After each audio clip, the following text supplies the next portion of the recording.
In episode 42 of the CySec101 training series, we're going to go through the fundamentals of incident response, and this is also part of the defensive security module of the cybersecurity 101 pathway of TryHackMe. And in this particular video, we're going to go through obviously the intro to incident response. We're going to go through, what the overview of what an incident actually is, the various types of incidents, the incident response process, incident response techniques, and of course, we have a practical exercise, the lab work for incident response, and then the conclusion, and I'll give you a couple of final notes, and then you will be dismissed for today. This is a subscribers only room that's inside of TryHackMe. So if you're interested in trying this out, you can go ahead and get yourself a paid subscription to TryHackMe, and there's a link in the description below that'll give you a discount on your paid subscription. So that way, I think it's $12 normally, and then if you use the link, it ends up being $7. So I think it's a great service. A lot of universities actually use TryHackMe for their lab work because it's a controlled environment and you get a chance to, attack machines and do a bunch of hacking and cybersecurity exercises and all that stuff. So for what it's worth, I think it's really good. But for the most part, we're going to be going through the incident response fundamentals process today. And I think you're going to learn a lot. My voice just gave out. So I think you're going to learn a lot. I think you're going to get a lot out of it, and I'm excited to go through it with you. If you'd like to support this channel, consider joining Hackaholics Anonymous, the premier community for security professionals and hackers. We have 4 tiers: the supporter, agent, guardian, and master. Each tier gets their own Discord server and early access to content. The agent, guardian, and master levels get exclusive content, bug bounties, exclusive downloads, monthly Python automations, live streams with me, plus so much more. And to join, you can simply click the link in the description below, or you can go to our homepage and click the join button there, or you can go to youtube.com/@HankHacksHackers/join, and you will be able to join Hackaholics Anonymous. Now, without further ado, let us jump into the incident response fundamentals room. All right, the best way that we can explain this concept is to look at a scenario. So imagine living in a heavily insecure street with many expensive things in your home. You must be thinking of having a security guard and a few CCTV cameras, which is essentially cameras that are connected to the internet in your home, right? Hiding the expensive material inside a hidden underground room is a good idea if any intruder successfully enters the house. And these are some of the things that you can plan for the safety of your home even before any kind of an attack occurs. So this will fall under the preparation element of security in general.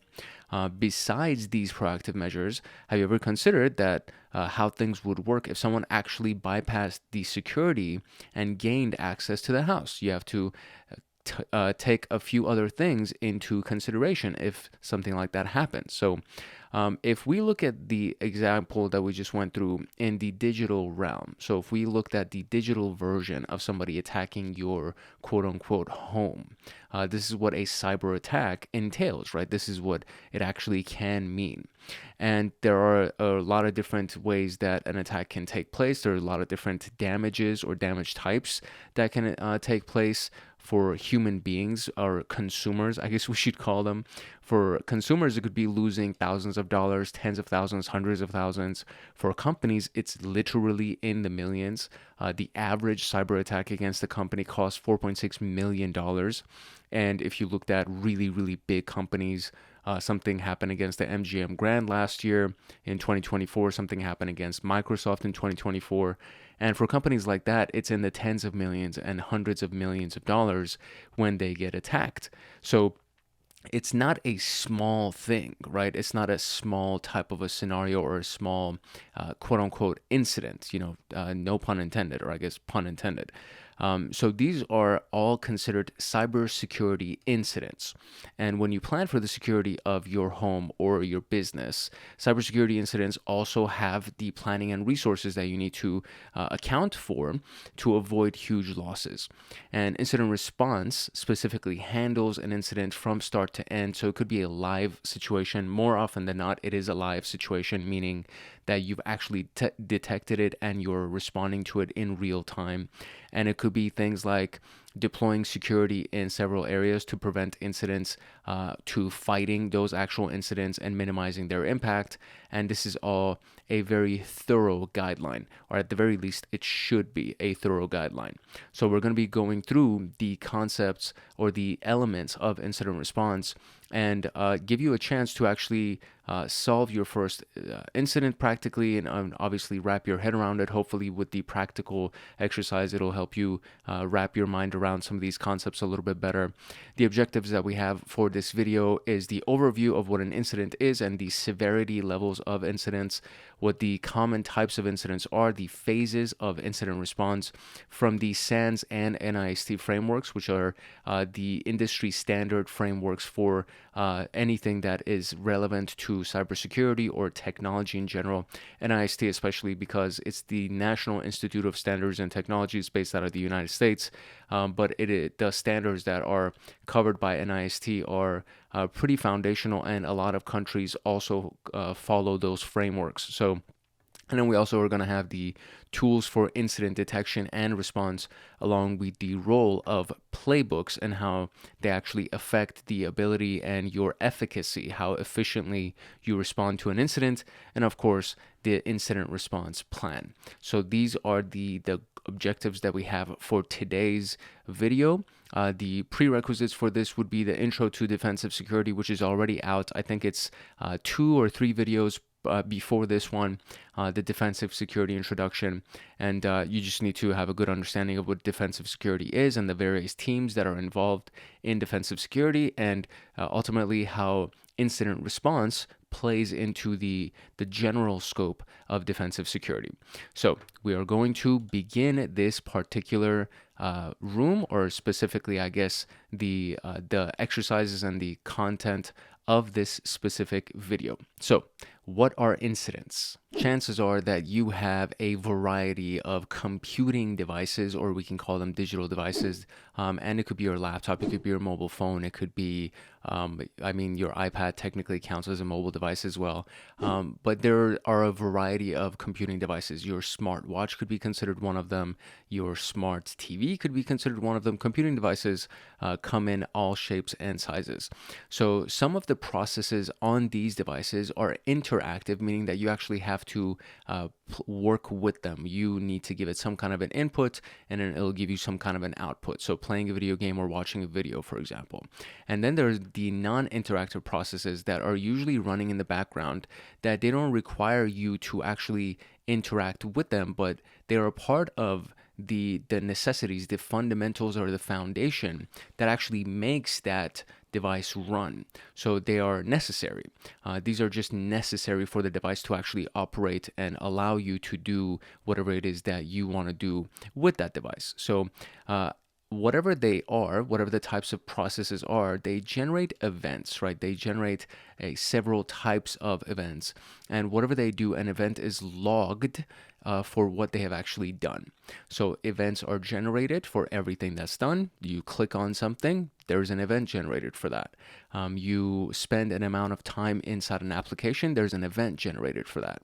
And all of those events are logged. Depending on the type of activity that you're doing, there's a log that is being generated that is tracking that activity, or at least there should be a log being generated that's tracking that activity, especially if you're inside of a business environment, right? So maybe not for your personal devices, maybe you don't have logs turned on for everything, maybe you only have the necessary logs like the security logs or something like that. But in a business environment, there's a log for pretty much everything that you do on a computer, or a computing device, I should say. So these events are generated in huge numbers regularly, because literally every time you click on something, it's another line item inside of these logs. So if you can imagine throughout your day or your week or the month that you're working on a specific machine, there are a lot of different clicks that you do. There are a lot of files that you open and files that you modify, and every time that you log in and you log out, and every time you open your browser, like literally for everything that you do, there's an event that's being generated. So they become thousands of events just for one user. So the main reason for this is many processes run on a device and each perform different routine tasks, and each of them generate numerous events. And these can sometimes point to something terrible going on your actual device. So how do we check the vast number of events and see if they point to something destructive or some kind of destructive activity? These are security solutions that we would use to solve a problem like this, to actually digest or ingest all of those logs and those events. And they're ingested into the security solutions as logs, and the security solutions can find harmful activities that are inside of those logs. So they make our job as the security professionals easier, but the real challenge after the security solution points to, or what is the challenge after the security solution has been pointed out? That's where the work actually really begins, because sometimes there's nothing going on, but sometimes something actually is going on, and now you need to respond to that incident that's taking place.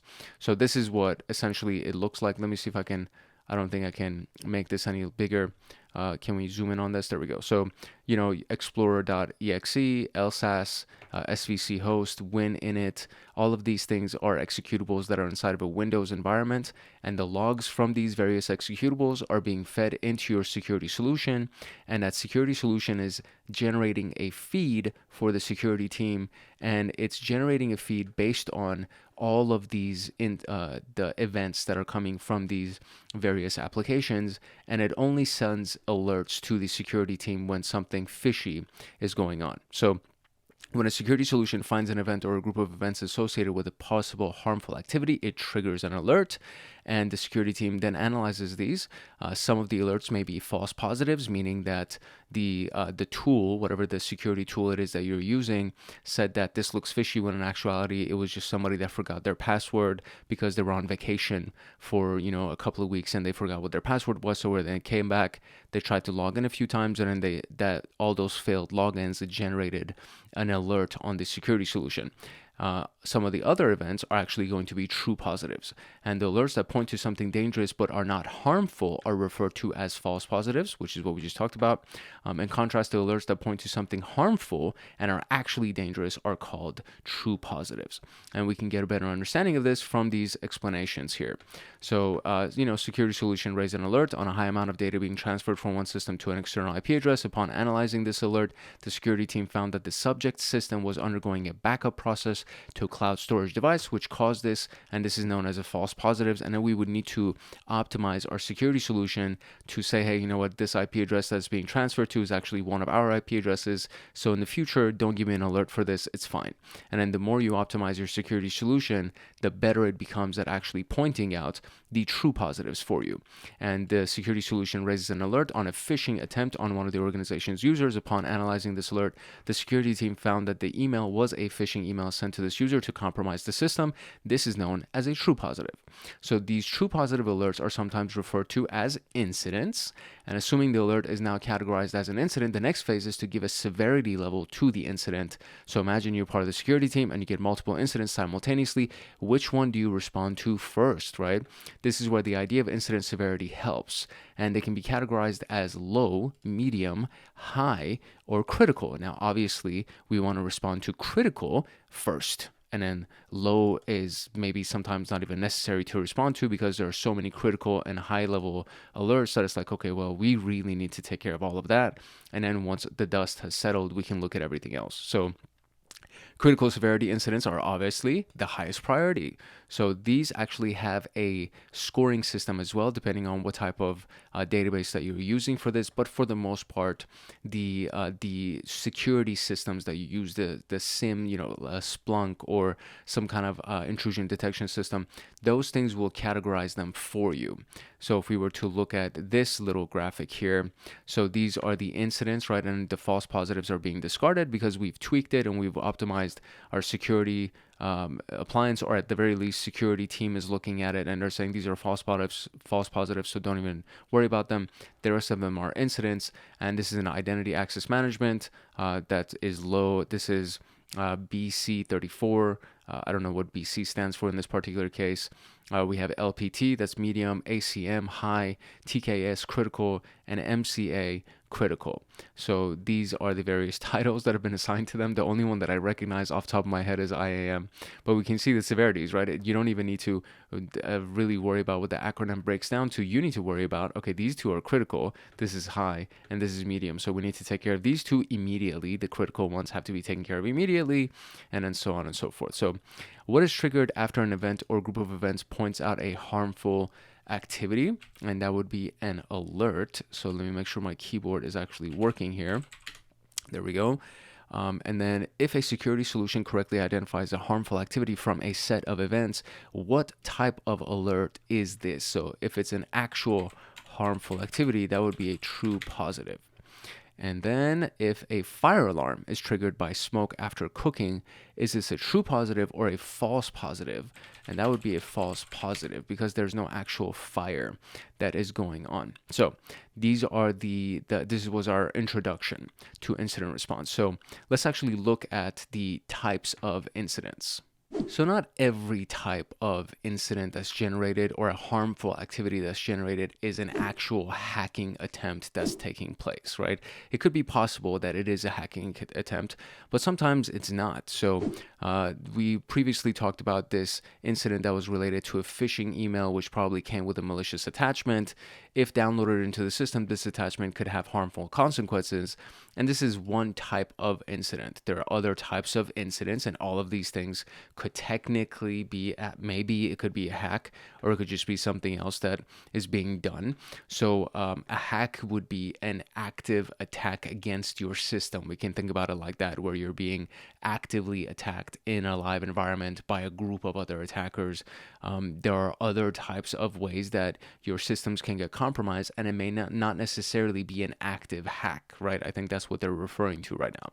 So a malware infection, for example, malware is malicious software. It's like a term that's generated for malicious software, and it's a malicious program that can damage a system, network, or application. The majority of incidents are associated with malware infections, and there are different types of malware, each with a unique potential to cause damage. So infections are mostly caused by files that can be text, documents, executables, etc. And then we have security breaches, and this arises when an unauthorized person gets access to confidential data, and sometimes we don't want them to see or have these things, or something that we don't want them to see or have. And security breaches are of the utmost importance, as many businesses rely on their confidential data, which must only be accessible to authorized personnel. Then we have a data leak that happens when confidential information of an individual organization is exposed to unauthorized entities.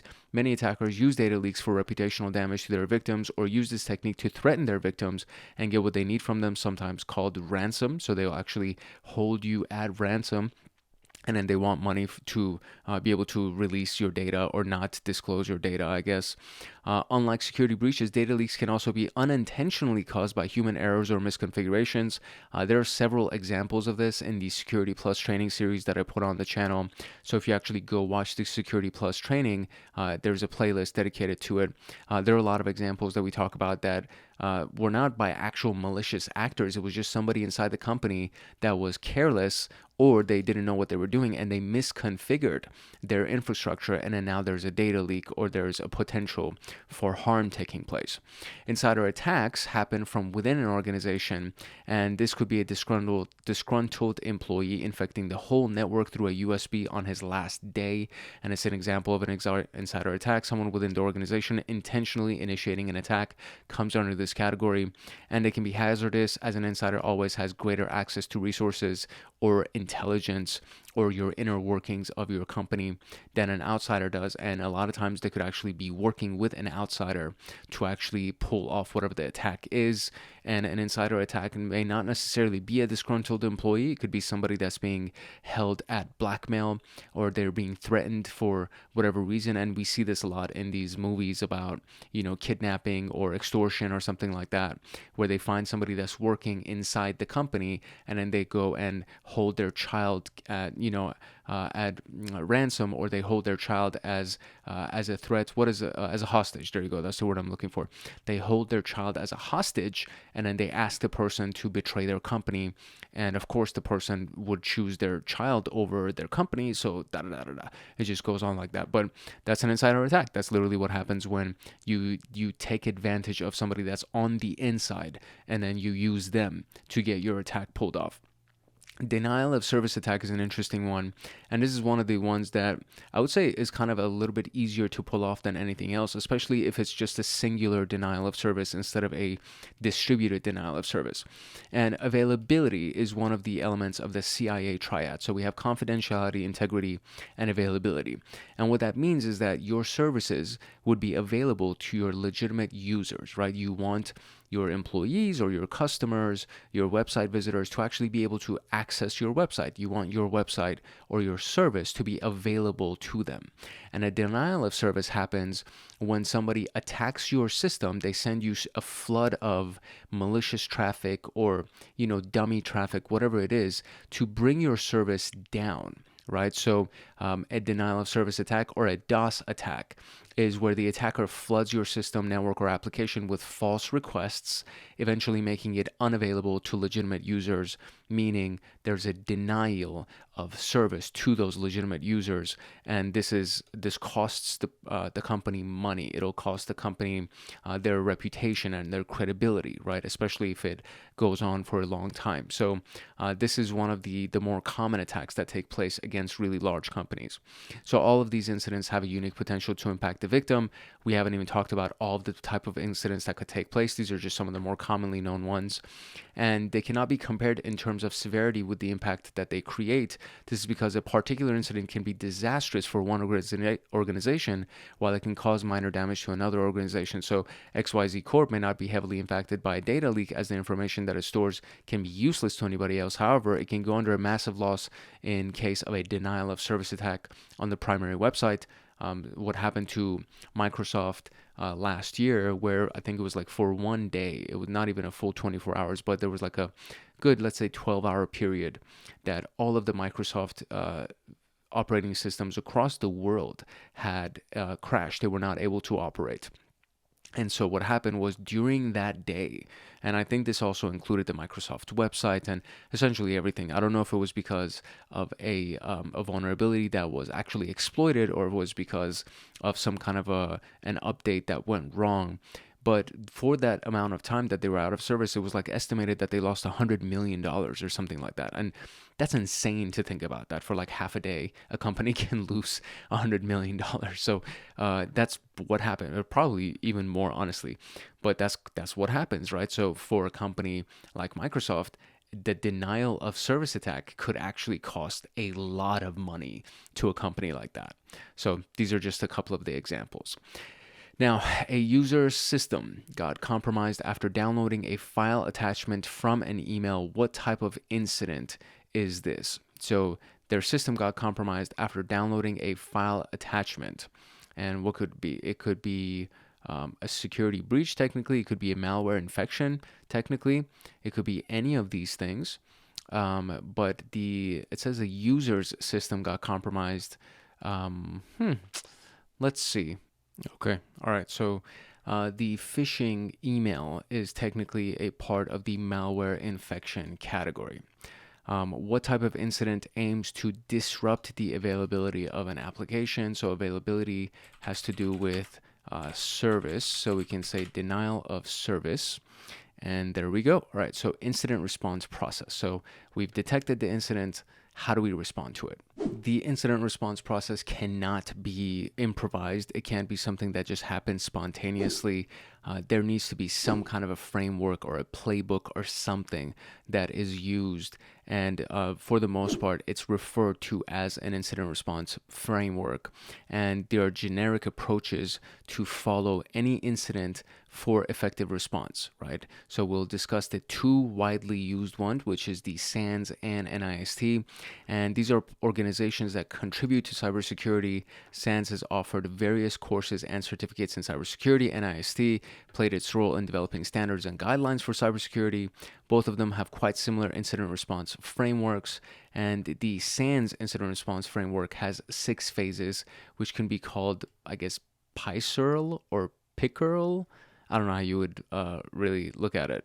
But so we have preparation, we have identification, containment, eradication, recovery, and lessons learned. And essentially, this is exactly what you think it is, right? Each title is pretty self-explanatory. So preparation goes to do with looking at intelligence that you have, looking at your systems, and finding any necessary resources to handle the incident and preparing them. And a part of your preparation could be your playbook, the steps to follow, the people to call when something like an incident actually takes place. So having a proper incident response plan is the preparation element of this, and it has a lot of different elements of what you should do, who you should call, what you should not do, the order in which that you should do something. All of those things fall under preparation. Now, as a part of preparation, you have a process in place to actually help you identify something when it happens. So this looks for any kind of abnormal behavior that may indicate an incident, and a lot of times it's being done by your security appliance. So Splunk, for example, or Kibana, something like these things. They're the ones that are used to actually identify when something is actually going wrong, and then you determine whether or not it's a false positive or a true positive. Now, if it is a true positive, the goal is to isolate it, to prevent it from spreading to the rest of your network. So if you notice that it's just one computer that's been affected, you want to contain it to that one computer and prevent it from spreading to the rest of your network. You can either, block that computer off completely and not let it access anything else in that subnet of the network. If it's actually a segment of your network that's been infected, then you want to contain that segment and prevent it from talking or connecting to any other segment. So completely block off that segment, disconnect the Wi-Fi from it, anything, right? So whatever you can do to actually contain it from spreading to minimize the impact of the attack. And this is done by isolating the victim machine or the victim subnet or segment of the network, disabling the compromised user, etc. And once you've done that, the next phase is to eradicate whatever the infection is, whatever the malware is.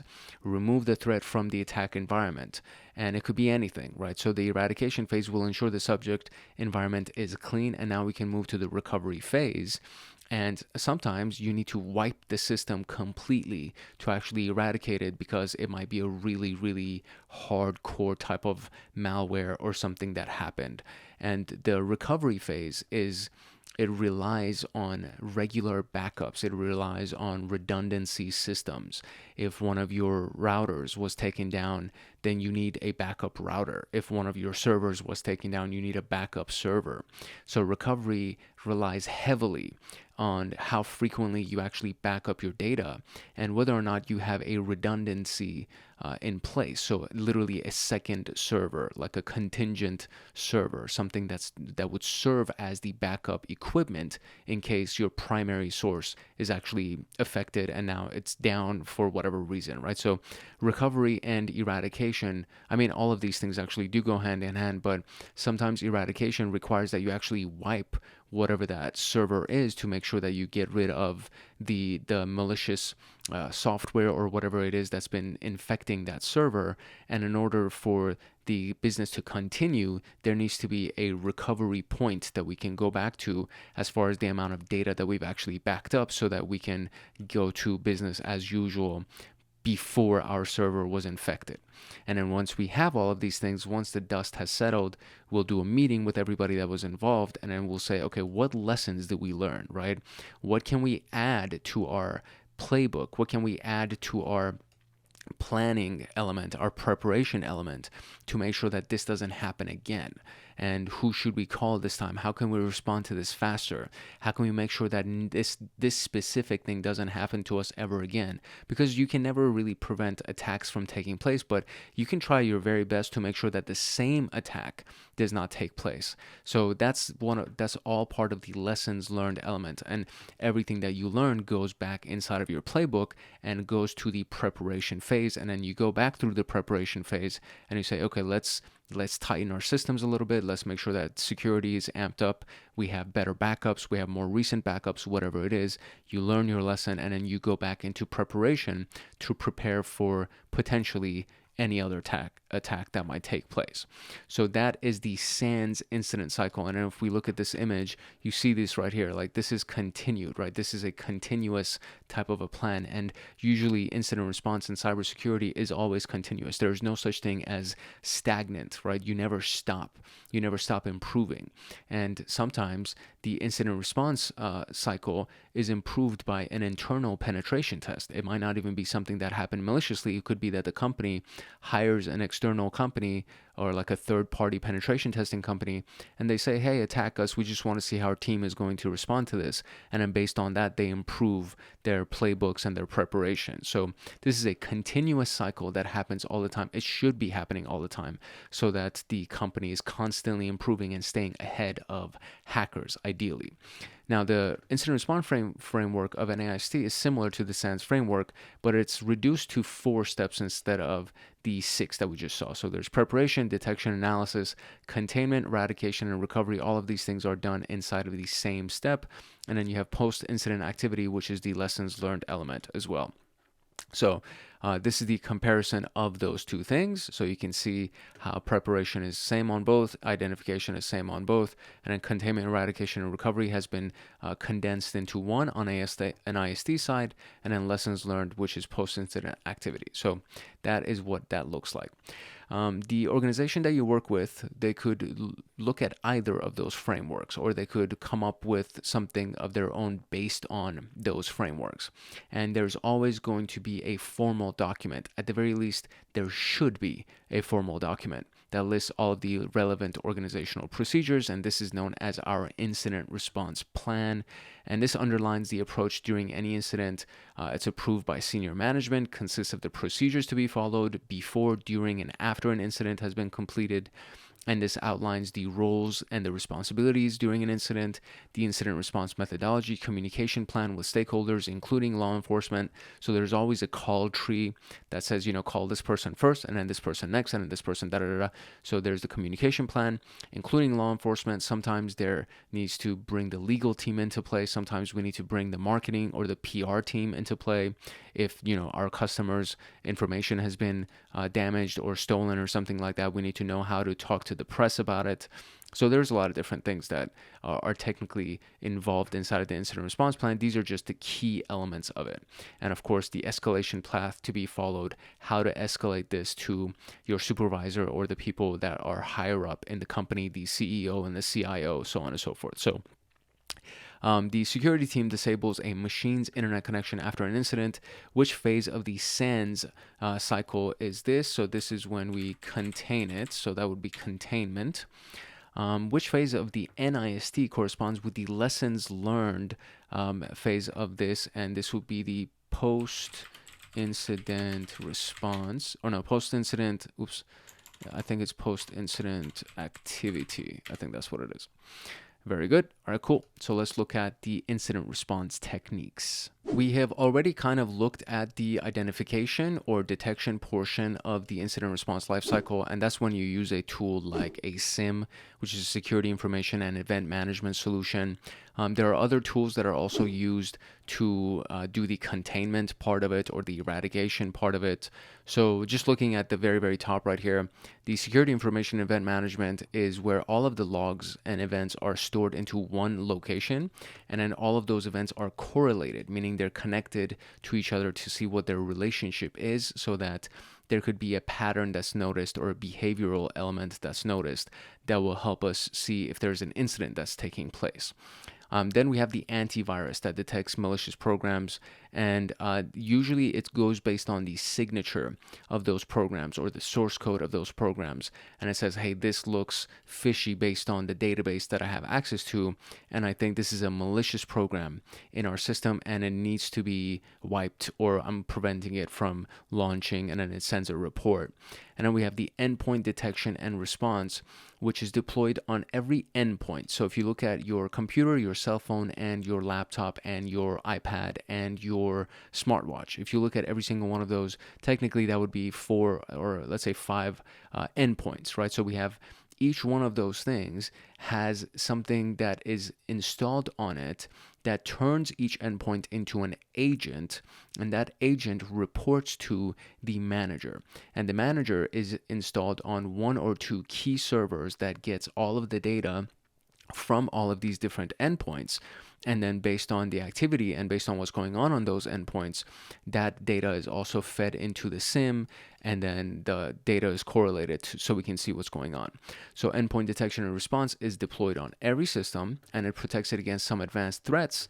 And this can also contain and eradicate the threat based on what we detect, right? So that's how we can actually isolate it on each one of those devices. If we've noticed that a device has been infected, we can actually use the EDR resource or the endpoint detection and response resource to actually isolate it and then eradicate it from that device.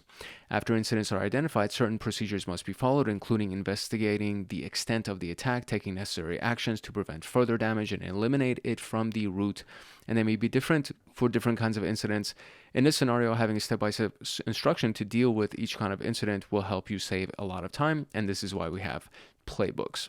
Playbooks are the guidelines, and these are parts of our incident response plan, basically. It could technically be an incident response plan itself. And it could be, this is what could potentially happen for a phishing email. So inside of your playbook, you have these steps. Notify all the stakeholders that there's a phishing email incident. Determine if the email was malicious by conducting header and body analysis of the email.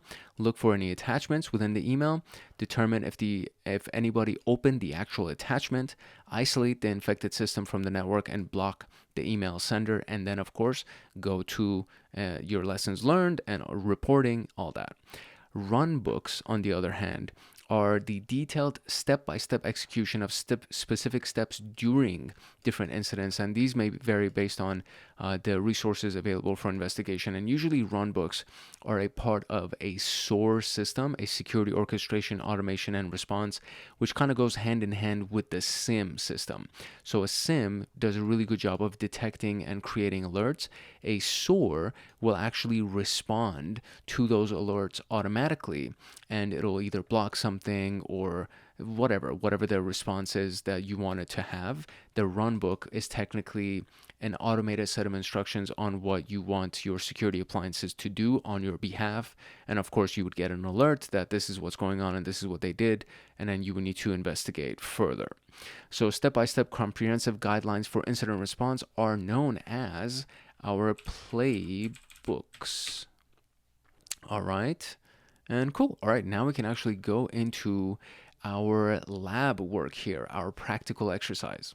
So here's the scenario. We are going to initiate an incident by downloading an attachment from a phishing email. It's malware. And once we download it, the incident begins and we need to start investigating. The first phase is to see how many hosts are infected with that same file. And there are many chances that a single phishing campaign could actually target an entire email list. So multiple employees could actually open the same file, right? So we'll see some hosts on which the file was executed after getting downloaded and some hosts on which the file was only downloaded. And you'll perform the necessary actions on these hosts and see a detailed timeline of the events that was infected. And then we're going to get some answers for these questions, and ultimately there should be a flag. So I'm going to zoom out of this a little bit, and then we're going to click the View Site button. And then from there, we are going to launch this thing and see what we can actually do. So here we go. So let's zoom out one more. I think that's pretty good. Okay, cool. So we have Katie Smith, Jeff Johnson. Let me see if I can zoom in like this. Great. Okay. So Katie Smith, Jeff Johnson, Mark Taylor, HR department, Michael Brown, IT support, Okay, so find Jeff Johnson's email and download the attachment. So here's Jeff Johnson's email. This is the attachment, and we're now downloading the attachment. And boom, we have officially downloaded the attachment, malware detected. So let's take actions here. So it's been quarantined. So we need to actually, or we should be quarantining it. So on 1/25/2025 is, and then there's on 2 Oh, I see. So on 1/25/2025 was the first one, and then on 2/10/2025, which I think is actually today's date. No, it's not. Okay. All right. So never mind. So we have these two, and then any other. Yeah. So these are the two that I got to do. So I'm going to quarantine this one. I'm going to quarantine that one. And then now we can investigate what's going on. So malware detected on the host, take actions to isolate the host, and host isolated. Now you can view the process timeline. So let's look at this. So we had Explorer and then Chrome, and then the file was downloaded. The file itself is the payslip.pdf, because that's always a very interesting name, right? Payslip, pay grades, pay structure, any of these things will always be enough where it's like, oh, I want to see how much somebody got paid, who got paid, how much are the CEOs getting paid, all that stuff, right? So once you actually download it, there is the PowerShell that's opened up, and then the malicious DNS query that's done. And is that what it is? I think that's what it is, right? Is there anything else to this? I feel like there's nothing else. So, all right, so finish this case. And, oh, all right, so that was it, I guess. So there's the flag. That was really easy. Okay, so let me just put the flag at the bottom right. I mean, this is an intro to incident response. So, okay, that is super easy. So let's see. What was the name of the malicious email sender? All right, so let's restart this one more time. The malicious email sender is Jeff Johnson. So that's the malicious email sender. Okay, what was the threat vector? The threat vector is an email attachment, right? So email attachment. How many devices downloaded the email attachment? I think there was 2 from what I remember. Okay, I guess it wasn't 2. So how can I see how many devices downloaded the attachment? So we'll do this. Let's do that one more time. I see. Okay, so there are, I guess, 3 devices, right? Because this one actually executed the attachment. These 2 did not execute it. Therefore, we can quarantine it. So there are 3 devices. Very good. How many devices executed the file? There was 1 device that executed the file. And that's it. We are officially done with our incident. That was pretty, I mean, it's an intro. It's an intro to incident response. So I understand that it's kind of easy and straightforward. So let's do our conclusion, and then we can wrap it up. All right, so in this room, we actually covered what an incident is, what incident response is. We talked about the various stages of incident response. We also talked about the techniques that we could use, the types of tools that we would use to respond to an incident. And we even did a quick little exercise of an incident response situation that had to do with a phishing email. So I hope you actually got value out of this. This was pretty interesting to me. I always like just going through the fundamentals. I like going through the foundational stuff and getting a review of everything. And technically, I've done really advanced cases on this channel, but it's always nice to just go back to the basics and get a review of all of the fundamentals. So hopefully you actually got some value out of it as well, and you were able to learn something really exciting. If this is your first introduction to incident response, as you saw, it's really not that complicated, right? So the tools actually do a lot of the work for you, and then your job as the investigator, your job as the security analyst is to just respond quickly to whatever alerts are generated to make sure that it doesn't spread through the rest of your network, and get ahead of the game, and then of course report it to your supervisor, and so on and so forth. So it's fairly simple. Most of these things, unless you are hired, which if you're starting out in cybersecurity, you will never be hired to create something like this for a company, right? You'll usually come in as a junior analyst, and then you will learn by shadowing someone and responding to some incidents and things like that. And then when you become a senior security analyst or a security engineer, at that point, you'll go into creating a playbook so that you can help a company prepare for incidents and things like that. So for the most part, as you go in, you're mostly going to be using tools that have already been set up, and your environment will just be ready for you to kind of jump into and get things going. If you found this video useful, I do encourage you to like, subscribe, and turn on the notification bell so that you get notified the next time that a video comes out, either in the CySec101 pathway that we're on right now, or for Network Plus that's going to be coming out hopefully in the next week. And then we have the AI for cybersecurity, where we actually integrate AI solutions with security solutions so we can train AI to help us with cybersecurity. There's a lot of great stuff that's coming out in the near future on this channel. So I want you to get notified. I want you to be in the loop as these things happen. So make sure that you like, subscribe, and turn on that notification bell so that you get notified. And then if you have any questions, or if you have any comments, or if you just want to say hi or whatever, drop a comment in the comment section below. I always love listening to what people have to say and hearing from our community. I answer all the questions that come in. If there's a big enough question, I'll create a video or a playlist as a response to your question.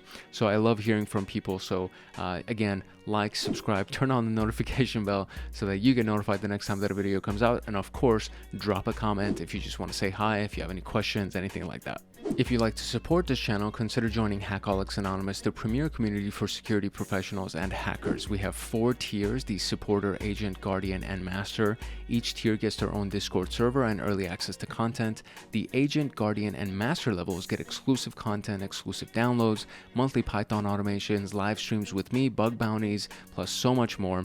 And to join, you can simply click the link in the description below, or you can go to our homepage and click the join button there, or you can go to youtube.com/@HankHacksHackers/join, and you'll be able to join Hackaholics Anonymous. I hope I see you in the Discord servers. If not, I hope I see you in the comment section, and that's it. It's your boy Hank Hackerson at Hank Hacks Hackers, your favorite network and system attacker/protector. Love, peace, and chicken grease. If no one else loves you, Hank loves you, and I'll see you in the next video. Peace.